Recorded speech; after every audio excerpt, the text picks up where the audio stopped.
এই ফুলের গয়নাগুলো বানানো হয়েছে গায়ে হলুদের জন্যে। তো এটা এবার চলে যাবে ডেলিভারির উদ্দেশ্যে। তো তার জন্যে প্যাকিংয়ের কাজ চলছে খুব তোড়ঝোড়ে, তাই ভিডিও ঠিকমতো দেওয়া হয়ে উঠছে না। তো এটা আছে লাল হলুদের ওপরে। এটা গেল জুয়েলারি। তারপরে যাবে, আমি গামটা দিয়ে নিই, তারপরে যাবে মাথার টিকলি। একেবারে কম প্রাইসে আপনারা পেয়ে যাবেন একেবারে গায়ে হলুদের গয়না। তারপরে চলে যাবে ইয়াররিং।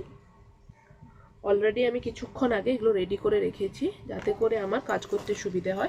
আর এটা হলো নর্মাল 24 সাইজের চুড়ি। চাইলে আপনারা ব্রেসলেটও একেবারে নিজের পছন্দ মতো তৈরি করে নিতে পারবেন। এই দেখুন একেবারে হয়ে গেল একেবারে হালকার ওপর একটা লাল ইয়েলোর ওপর গায়ে হলুদের গয়না। তো কেমন হয়েছে অবশ্যই কিন্তু আমাকে কমেন্টে জানাবেন।